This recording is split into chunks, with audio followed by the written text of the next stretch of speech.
All right, all right. Come on in, have a seat. Come on in, have a seat. We have something going on this week that's very special, so we're going to turn it over to the essay right now. Shh. All right, essay, let's talk. Hello? Hello, hello. Hello. Hey. All right, guys. What's up, Nina? All right. I don't get to do this a lot, but I like to flex when the underclassmen do better than the upperclassmen. So can I flex you guys real quick? So I don't know if you've noticed of the nice boxes for the essay food drive.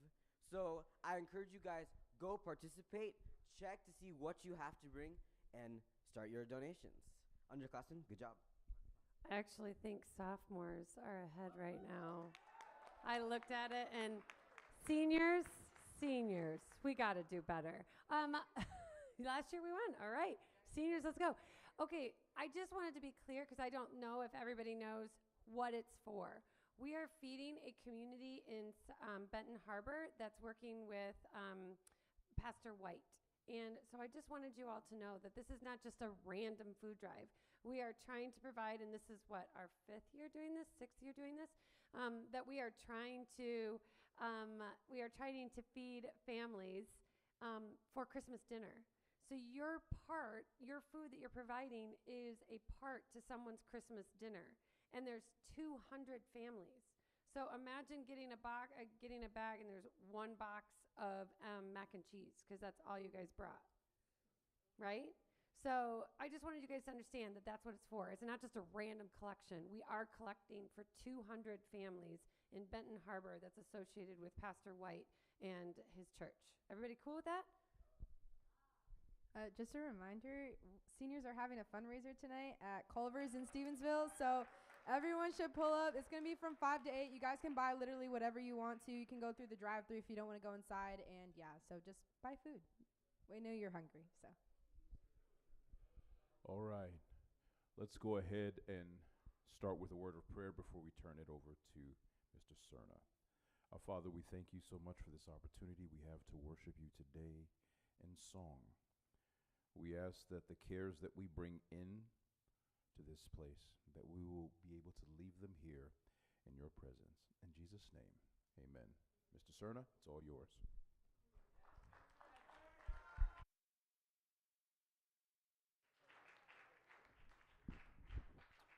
All right. Hello, everyone. So, what I want to do today might be a little bit different than normal, but I think it will be hopefully a very important thing and something that will be a blessing to a lot of us. So I don't know if I were to ask, I'm not asking you to do this so you don't have to do it, but if I were to ask people to raise their hands and say, like, who likes hymns? Who likes singing hymns? I don't know how many hands would go up, but I have a suspicion that the reason why certain people would not raise their hands, one of the reasons would be because hymns can sometimes be very difficult to understand. The songs that there's, I think, a lot of misunderstandings about hymns and how hymnals work. Believe it or not, hymnals were CCM at one point. What do I mean by CCM? Contemporary Christian music. So these hymns, every single song in here was a contemporary Christian music piece at one point. Now, obviously our CCM, though, as we call it now, sounds very different from these. And these were also written in a very particular style, right? They're kind of all written in the same type of style. And so they all kind of have that similar effect about them. But what I'm trying to get at is this. These hymns were written different parts of history. They were written different parts of history, and they were written kind of using the types of words and phrases and sayings that they would have used in that time. And we've kind of preserved it over time, and if you understand what they mean, I think you'll find that they're actually so incredibly meaningful. And what we talked about in music and the Christian this morning actually was, which for those of you that don't know is an 8 a.m. Bible music class. So what we talked about was we started looking at different a compilation of different quotes and things that that Ellen White had to say about music. And one of the things that she says is that song, as part of a religious service, like as part of a church service, singing is like as important as is prayer. And then she says, indeed, many a song is prayer, basically saying that to sing is to pray. And so what I'm trying to get at here is that I think that these hymns, if we could learn to understand what it is that they actually are saying, we might find them a lot more valuable and a lot more meaningful. And so what I would like to do is I would like to take one of my favorites, and I kind of want to just read the words, and I think we'll have them on the screen, I think, but I also encourage you to be classic and pull out the hymnal in front of you and go to 334. And Come Thou Fount of Every Blessing. Raise your hand if you know that hymn, Come Thou Fount of Every Blessing. Okay, a lot of us do. I don't know if any of you have ever really taken the time to think about what Come Thou Fount is saying, but that's what I want to do today, and then we'll sing it, okay? Once again, you have to understand, this is poetry, and this is like a poetry from a particular time and place that might make it difficult for us to understand. Can anyone figure out how would we know by looking at the hymnal? How would we know approximately? Could we get an idea of when this hymn was written? How can we figure that out? By looking at the what? Corners at the top of the page. Does anyone know what always goes on the left side?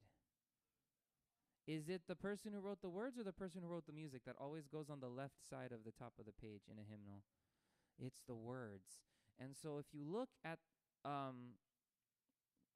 it was written by who? The words were written by who? Robert Robinson in what year? 1758. It's kind of a long time ago, don't you think? And then if you look at the top right side, that's where the tune comes from. Okay? The tune that we're singing it to. And that tune is what year? 1813. Pretty good. Okay. So, let's read these words. Let's read it out loud together, okay? Come Thou Fount. Oh, come on. Ready? I'm going to do the whole like Pathfinder thing or whatever. Ready, begin.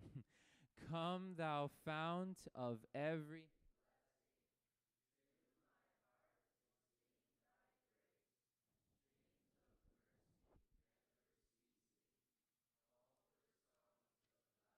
Okay, we're going to stop there.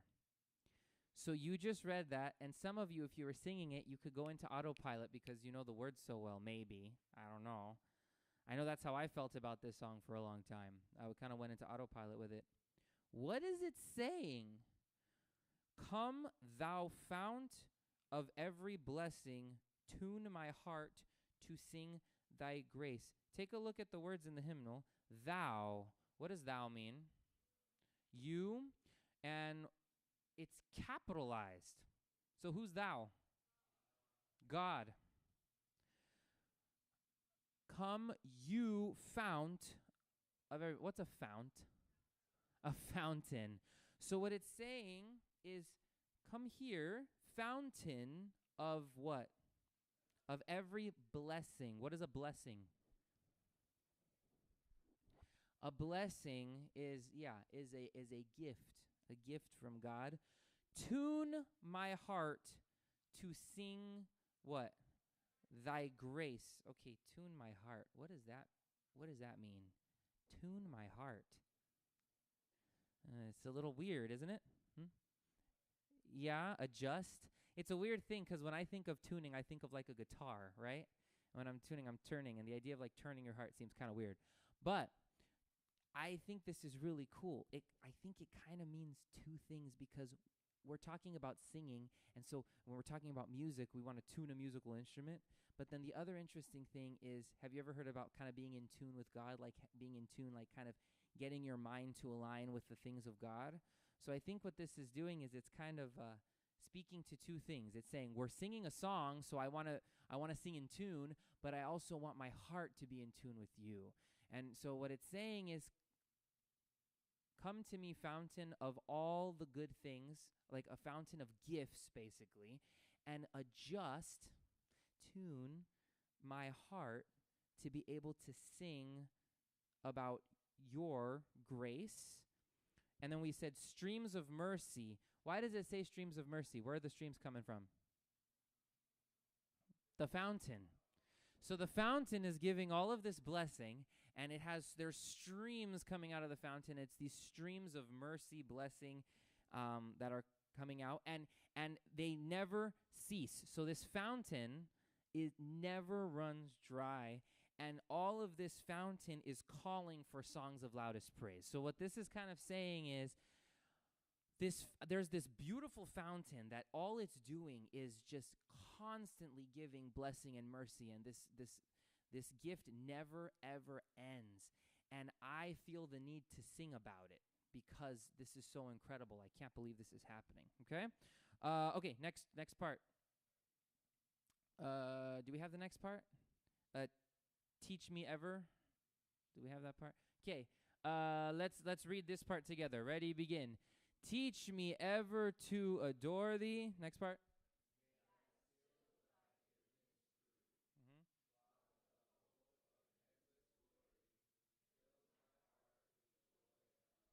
Okay.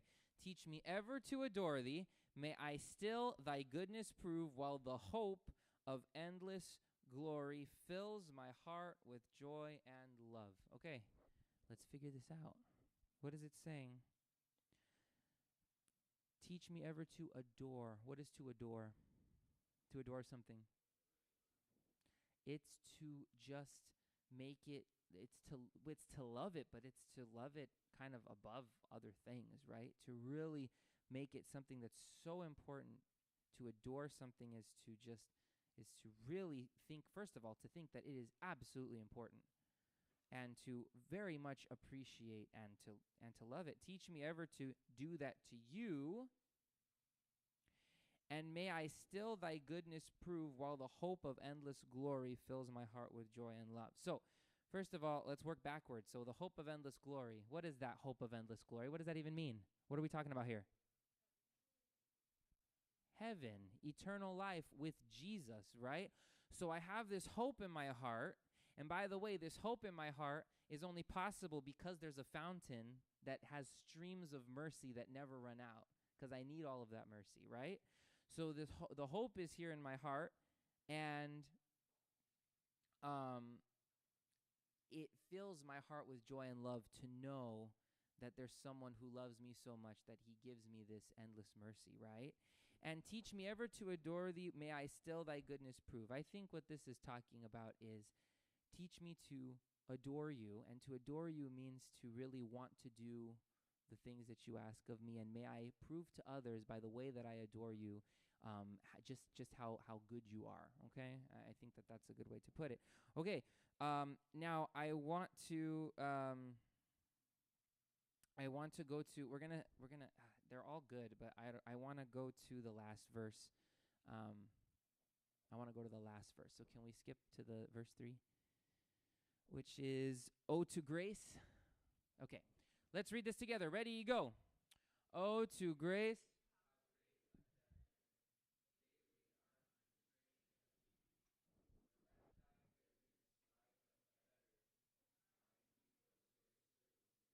Okay, so, oh to grace, how great a debtor daily I'm constrained to be. What is a debtor? Someone who owes something. And what is it to be constrained to something? Like you're bound to it, right? Like you kind of have to do it. I'm constrained to it. I have no other option. So, to God's grace that was just talked about, right, in the first verse even, I am like bound to this, I am in debt to the grace because I can't ever pay it back. So I'm constrained to it. Does that make sense? Like I'm seeing this grace that I'm receiving, and I'm in debt, and there's nothing I can do. Let your goodness like a fetter. What's a fetter? Who said that? What is it? A chain. A fetter is it's something that is like a chain that's used to restrain a prisoner, right? Keep him tied down to something. So let your goodness like a fetter bind me closer still to thee. So it's kind of this reflection. It's like mirroring, right? So in the first part, it's saying that I'm bound to the debt because of the grace, and your goodness is going to bring me even closer because I owe you this. I can't repay it, and you know that, and you're so good that you still give it to me anyway, and so it wants to kind of keep me close. Now, this next part I find very interesting. Let's read the next part. Prone. It's prone to wander. Okay, ready, go. Prone to wander, Lord, I feel it. Prone to leave the God I love. Here's my heart. Oh, take and seal it for thy courts above. Okay, prone to wander. What is to be prone? Yeah, like I'm very likely to. Prone to wander. Wander where? Away. So I am likely, this is a habit of mine, to wander away and to leave the one I love. Sometimes we love God, but we still realize that we're doing a bunch of things that separate us from him. And so what can we do in that circumstance? We say, here's my heart, Lord, take and seal it for your courts above. And remember, this is coming right after the binding. And so this is something that's really beautiful that I love about this. What this hymn is basically saying is that there's a fountain, and this fountain is giving endless mercy and grace to us. And we see it, and we're indebted to it, and yet even though we see it and we love it, we're still prone to wander and leave that. But the wonderful thing, the beautiful thing, is that God binds us to himself. And I think I said this the last chapel or whatever, but it's not about how much we're able to hold up onto God as much as he's able to hold on to us, right? And so this is one of my favorite hymns. It's hanging in my office. For those of you that have been in my office, maybe you've never even noticed that. There's 3 hymns in my office. You'll have to check them out. This is one of my favorites. Okay, we're going to sing it now, and then we'll be good. We'll be done, all right? So now that you know what it means, let's sing it with meaning, okay? Let's stand together and sing this with some meaning. Oh, I don't like that groaning. I really don't. I think we can stand for the fount of endless blessing, guys. Come on.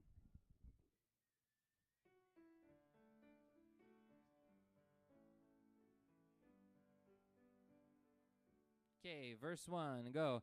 Come, thou fount of every blessing, tune my heart to sing thy grace.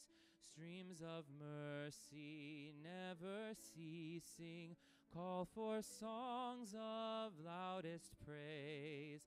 Teach me ever to adore thee, may I still thy goodness prove, while the hope of endless glory fills my heart with joy and love. Verse 3, oh to grace, go. Oh, to grace, how great a debtor daily I'm constrained to be. Let thy goodness like a fetter bind me closer still to thee. Prone to wander, Lord, I feel it. Prone to leave the God I love. Here's my heart, oh, take and seal it for thy courts above. All right, guys, this is a prayer that you can pray. You can pray this song, and I hope you find a little bit more meaning in it now that you've really gone through what it means. Thank you. You are dismissed.